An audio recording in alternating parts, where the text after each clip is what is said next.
What is up, everyone? Fireside Yankees is back. And this time, no longer asking about whether Aaron Judge is coming back, and no more asking about whether he's going to be in the lineup, no more asking about who's going to play right field next year. It is Aaron Judge, 9 years, $360 million. If I'm not mistaken, actually, I know this for a fact, the highest average annual salary for any position player in the history of Major League Baseball at $40 million a year, 9 years. Yes, it's a lot of money. Yes, it's a lot of years, but this is the best player the Yankees have developed in their farm system since Derek Jeter. This guy is remarkable. He just put up probably the best season by any player since prime Barry Bonds. And I know, I know Nick, it came out for you at what, 5:30 you said in the morning? 6:30. For me, it came out 5 minutes. Yeah, or 5:30 in the West Coast, 6:30 for me. So I was like, this is... God. That's crazy. Dude, I woke up maybe 5 minutes after he signed. So I woke up and I'm like, I see a DM, like, congrats on Judge. I was like, what? Oh, shit. Just legit, as I see the DM, I check my main right there, front and center. First tweet I see. But Nick, tell me how you're feeling. How you doing, my man? Tell me, we got to bask in this, man, because I've been looking forward to just having the episode where we could just be happy about Judge coming back and just talk about it, because it's great. You put it perfectly. Yeah, this is the move we've all been waiting for. I posted on my Twitter today. Go check that out. The Twitter handles are above. But no, yeah. So I posted this link from 3 years ago where I wrote an article about how Aaron Judge should be a Yankee for life. It took a little bit for us to get here, but we're here. I know people are like, 9 years is a long time, and he's going to be getting paid a lot of money when he's 39 years old. And it's like, yeah, he is. But this 5-year window we have with arguably the best player in baseball is something we're not going to take for granted. And that's what I've already noticed. Like it seems like Hal's already being on the aggressive front. Like, by the time we post this, for all I know, Carlos Rodon could have already signed with the Yankees. But so many analysts are linking us to the Yankees. Even John Heyman, who I have no idea how he's still going after yesterday's catastrophe of a mistake that he committed, where he just basically went up there and tweeted Arson Judge going to Giants, Arson Judge appears to Giants, which is just riddled with mistakes. And then he corrected it and falsely said that he's going to the Giants. But it was an absolutely chaotic day yesterday that carried over to today. Winter meetings are far from over. We have all of tonight, I believe. So it's like, who knows? Maybe we make some more moves. This is just a great time to be a Yankee fan. Hal also took this bull by the horns. He himself called Aaron Judge and said, do you want to be a Yankee? Judge said yes, and he gave him the 9th year for $360. That's what I wanted to see. So maybe Hal's thinking this is the offseason. We're going to go for it. Because next offseason is basically headlined by, I believe, Ohtani, Devers, unless they can work something out with Boston, and then a few other guys. I can't remember. Maybe Manny has an opt-out, but maybe Arenado won't. Did he opt into his entire remainder of his contract, Arenado? Yeah, he opted into everything. I'm going to load up. I think Aaron Nola's also a free agent. Severino's a free agent. Montas is a free agent. There are guys that we're going to have to worry about. And that's every year with any competitive team. Yeah. But as you said, there's not a player that's hitting the market. You could argue Ohtani, but how do I put this? I mean, last time Ohtani at free agency, when he first came to the United States, he had no interest in becoming a Yankee. Yeah. Right? Now, maybe time has changed his opinions, but if you're going to punt on Judge to wait for Ohtani, I feel like that's foolish because you don't know if he wants to come here. Right? That's God foolish. We didn't do that. Right. Cole is what? Cole is, I believe, 32. Stanton, if I'm not mistaken, turns 33, or maybe he's 32. I'm going to check right now. He's 32. But yeah, one of the two. But they're on the wrong side of 30 when it comes to an aging curve. Yeah. Right. We don't know how many years, and I imagine it's more than just one. I don't think Cole's going to be like a 5 ERA pitcher next year. But it's never like the guy goes from elite to terrible. It's more like, hey, Garrett Cole goes from a guy where you can consider him a consensus top 5 pitcher.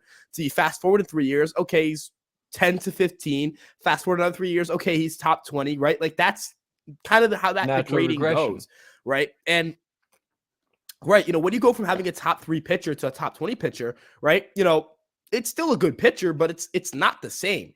With Stanton, right? Going from a guy you'd argue, top 2 or 3 DH behind, Ohtani and Alvarez, right? To, a guy where you're, well, not even just that. I mean, Stanton went from a guy who was one of the best defensive outfielders of his generation, putting up multiple seasons where he had like 10 plus defensive runs saved, to going and becoming a guy now who you have to full-time DH, right? Going from a guy who's supposed to be a starting left fielder to a guy you can never put in left field.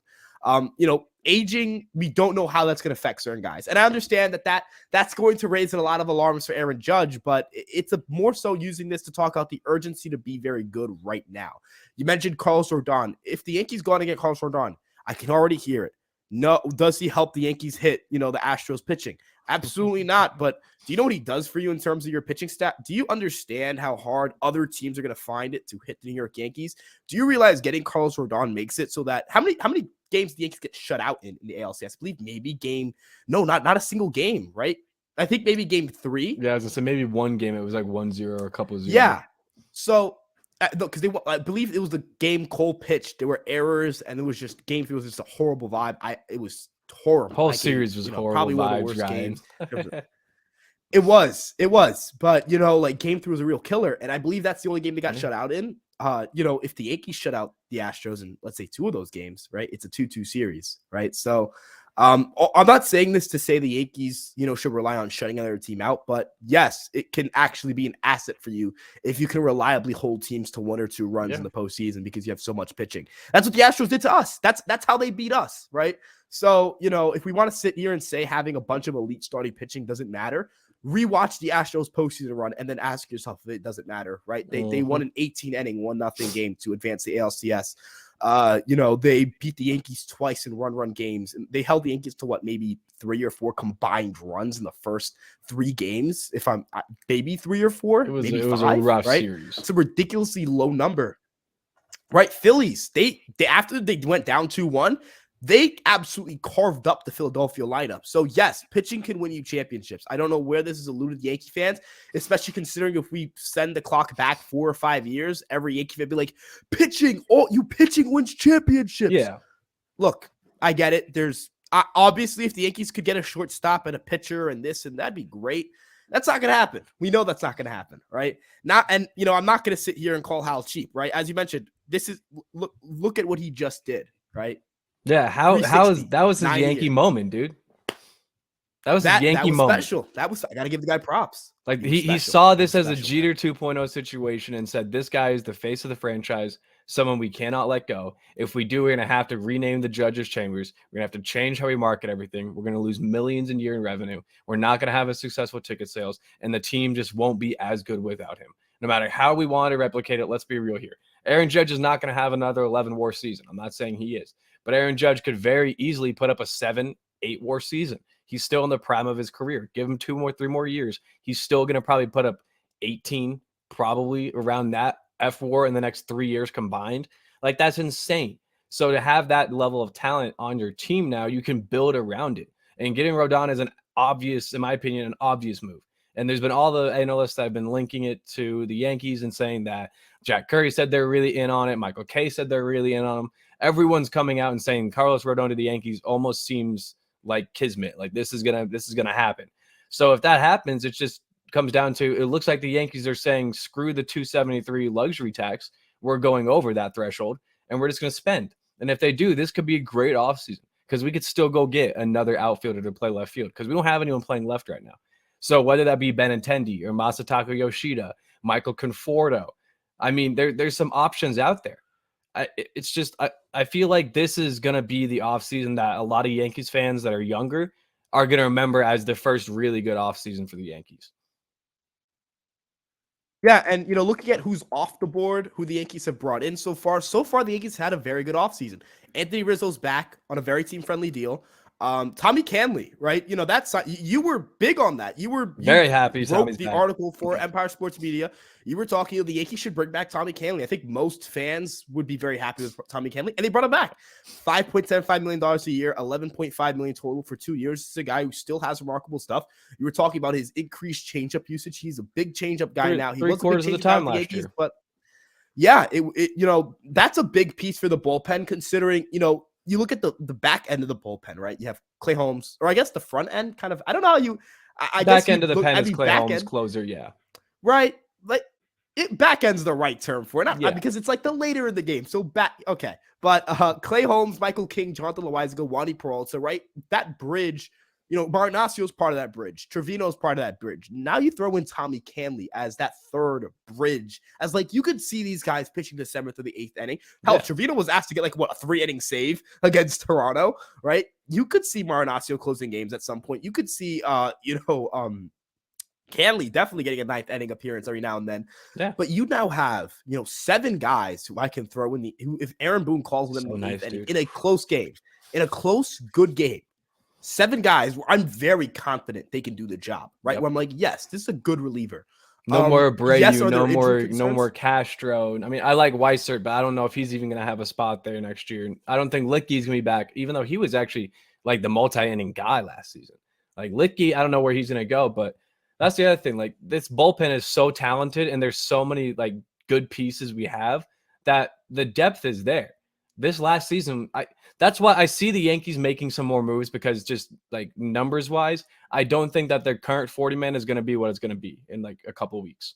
Like there's just no way. There's some pieces that they're going to want to move. There's some other guys they're going to want to get. I would love to see them go out there and attack some starting pitchers on the market or pick up another starter or two, because depth is key. And maybe we don't trade away a lot of these bullpen arms or DFA some guys. Maybe we sign them to minor league deals, because that way we have that depth around. Like Albert Abreu could probably get a major league deal, but I don't know with who. He wasn't great last year. He was all right. He had the positives that you could look at with the analytics and look behind the scenes and be like, oh, this was a really good pitch of yours. You did this well.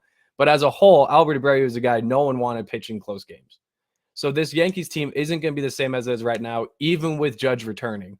And I'm excited for that, because I think these next couple of weeks are going to be really exciting to see how the market kind of falls now that the big fish have signed. Except for Correa, the big boys have signed for the position players. Yeah, and as you mentioned, with the bat, those, how do I put it? Especially I do like Abreu quite a bit, but as you mentioned, you throw him in the 8th inning, you don't feel great in a 1-run game, right? You don't feel with a lead, down 1 run in a random game in August, okay, or not August, like June, sure, right? But like September, you're playing the Rays, you're up 2 games in the division or down 2 games in the division, they're in first or they're in second. And you have Albert Abreu taking them out with a 1-run lead in the 8th. You don't feel great about that, right? And that's no like slight to Abreu. It's just we have better guys than him now. We're filling out the bullpen nicely. Exactly. And again, those are games where you're dying to win those games. So you're trying to do whatever you can to win those games typically. And now that's the back end of your bullpen, as you mentioned, if the Yankees get Rodon, Clark Schmidt becomes that 8th guy, or Domingo Germán becomes that 8th guy. Maybe the other one's expendable. Right. I wonder what they do with Germán or Schmidt, because I think Schmidt can still be optioned, or maybe he can't, but he could at least move to the bullpen. Yeah. Because Schmidt was basically a reliever for most of the season. Yeah. I wonder what they do with Germán. They sent him down so he could get work as a starter. So it's like, and maybe if the Yankees get Carlos Rodon, the 5-man in the rotation will be Frankie Montas. And a lot of people are freaking out about this, but we got to remember Frankie Montas, except for like literally like 6 starts in pinstripes, has had like a 3.6 ERA in FIP for the past 2.5 seasons. So it's like, can we remember that Frankie Montas was the A's number 1, and he would be our number 5 in the rotation. This team could be something special. And I'm not just saying that like trying to like jump on the horse way too early here, because other things can happen. But you factor in other like things like a full season, hopefully, of a healthy Stanton this season. We're going to have other pieces in there that we're not going to have to rely on, like mid-season signings, like Matt Carpenter and stuff. As great as he was, that was a big wrench in the road for the Yankees. They had no idea how to replace that, to the point where they were hosting open tryouts, essentially, and Carpenter got a signing. So it's like there are always things that you can't foresee. But right now, this offseason, Hal is showing me that he at least is attentive and wanting to win right now. I don't care about the repercussions 9 years from now. For all I know, the Yankees as a franchise could be valued $14 billion 9 years from now. But they're trying to win now, and they notice the Astros are also doing the same thing and still retooling. And I thought it was a perfect response to it by getting Rizzo locked up the day they were linked to him, by going out and getting Canley back, letting some of their lesser pieces go, and then focusing all in on Aaron Judge, to the point where the owner came in and said, listen, let's stop dicking around. We'll give you 1 more year if you really want to be here. And he said he did. So joyous occasion.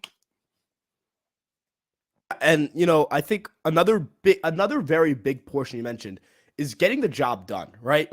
Rizzo, bring him back. It's especially with I'm gonna say I think this is more so the case with Judge, but it's still the case with Rizzo. If the Yankees didn't re-sign Rizzo, right?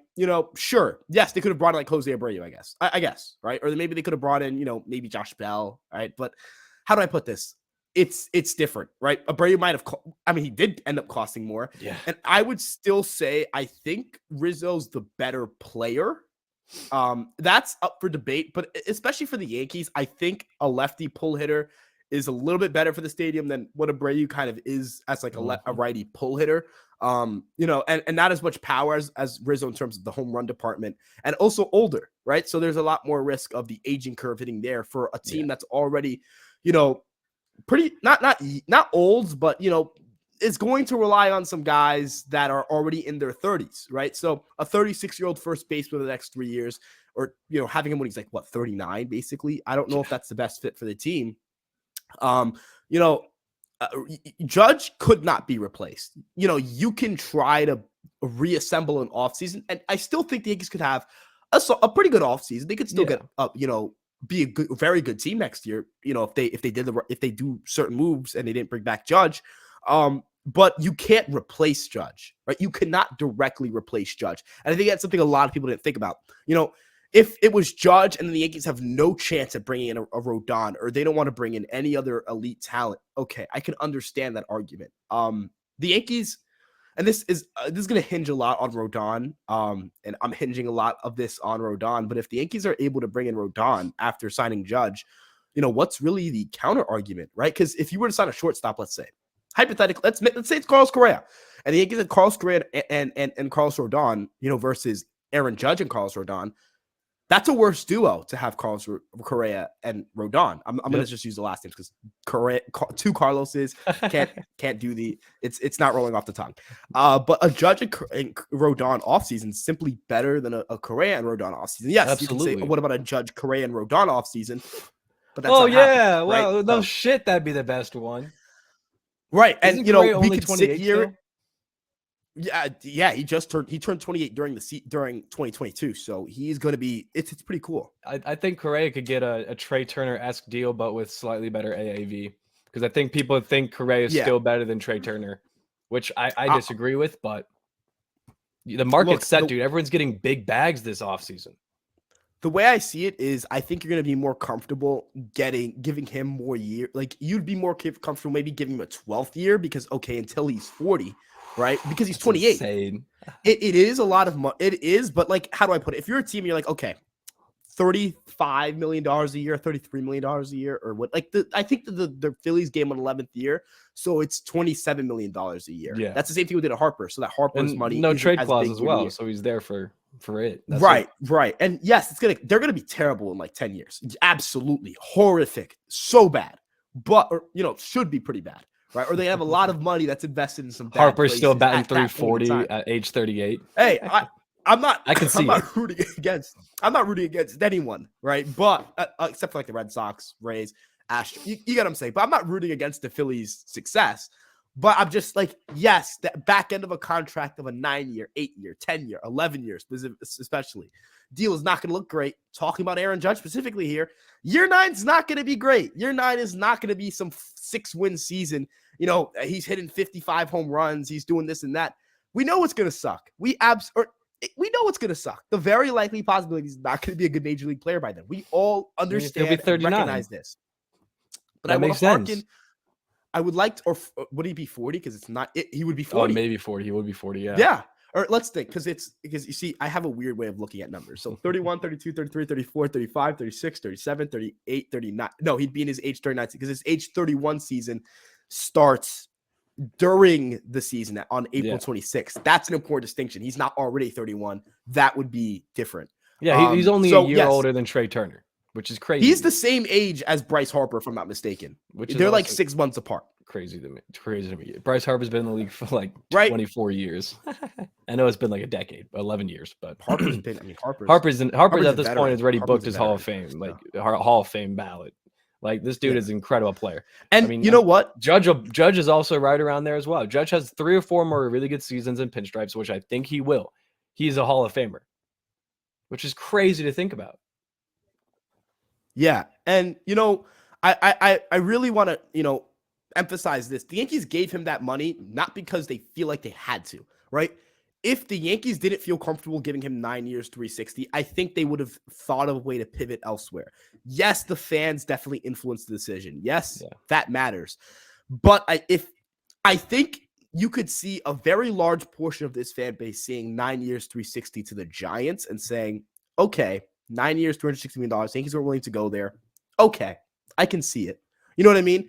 I think a part of the fan base could have talked themselves into a pretty significant, not loud majority, but a loud maybe minority of the fan base could have convinced themselves, hey, that's a number we can balk at and say, screw it, we'll go sign someone else. We'll sign a Correa, we'll sign pitching. And I don't think they would have been too wrong. But the way I see it is, this is the Yankees. They have the money, and there is that level of superstardom with Aaron Judge. And I'll give my last points on Judge because, I don't want to take up too much of the talking space here. But look, the way I see it is Aaron Judge, if he goes into the Hall of Fame, that will make this contract worth it. That means because if he gets into the Hall of Fame, he's putting up what? Let's say 30 WAR during that contract, maybe 24. Let's say 24 to get to 60.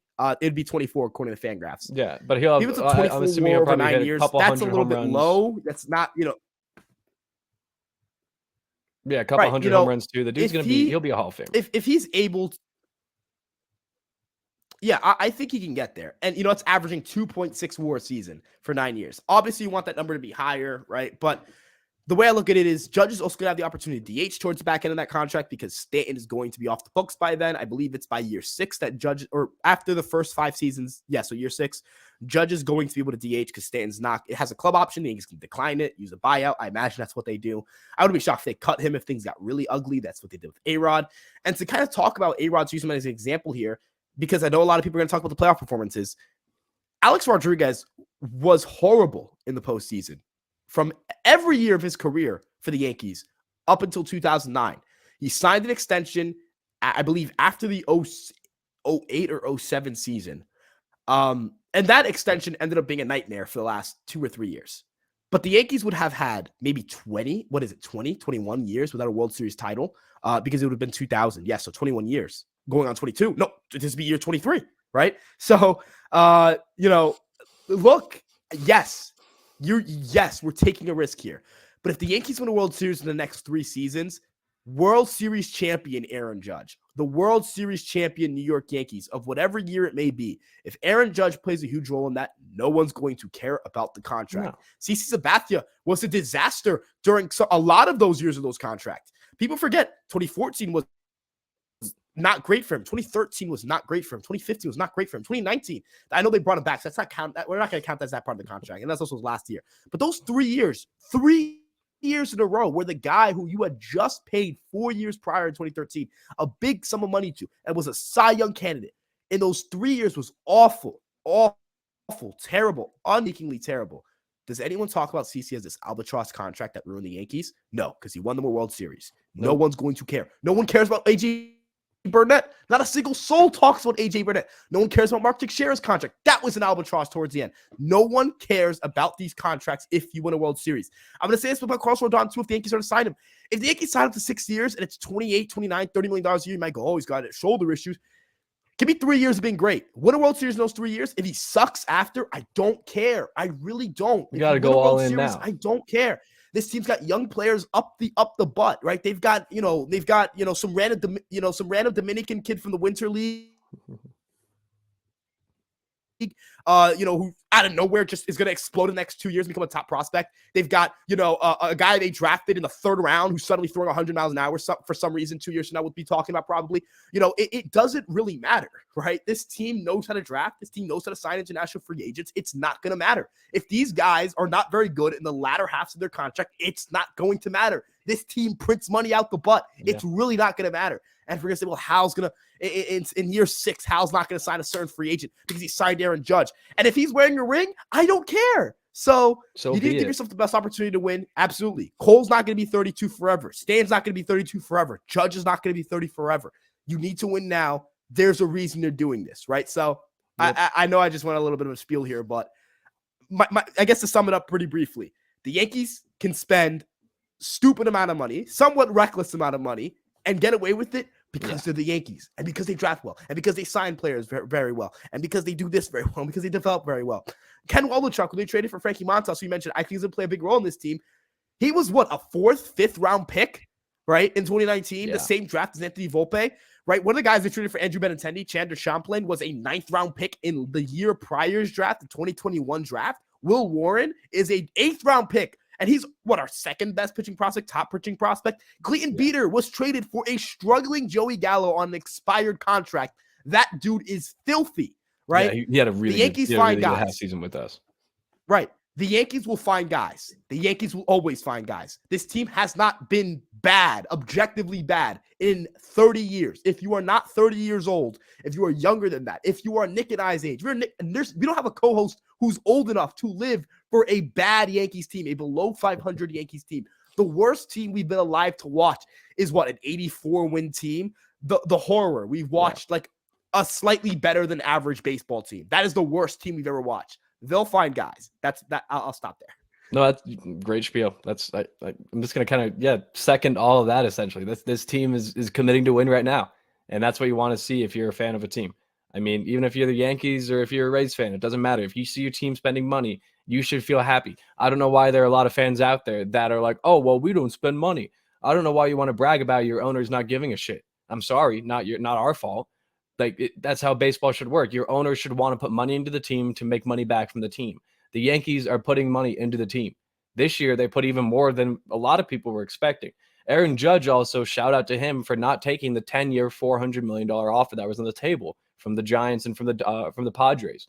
Like, that's nice. You took a year discount, $40 million discount because you wanted to stay in New York. So now build out the roster around him, shift a few more pieces, and then go back at it next year. Aaron Judge is going to be probably for 90-80% of the young fans of the younger generation favorite Yankee to ever play the game.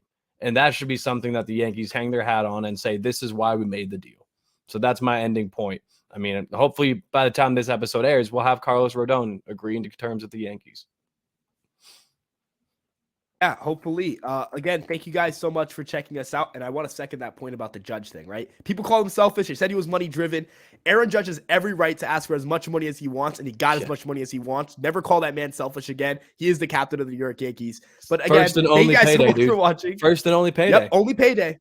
Hey, man, that man earned it. That man was underpaid for 6 years. He earned it. $40 million a year, baby. Thank you guys so much. Yeah. Thank you guys so much for checking us out. Hopefully, you guys are just as excited as we are that we signed Aaron Judge. Unless you're a Giants fan, I feel bad for you because that is a brutal way to not sign Aaron Judge, to have the arson. I mean, that is just. Yeah, they get arson Judge. Yeah, that I feel terrible. I feel arson terrible. and Mitch Haniger. What an offseason so far.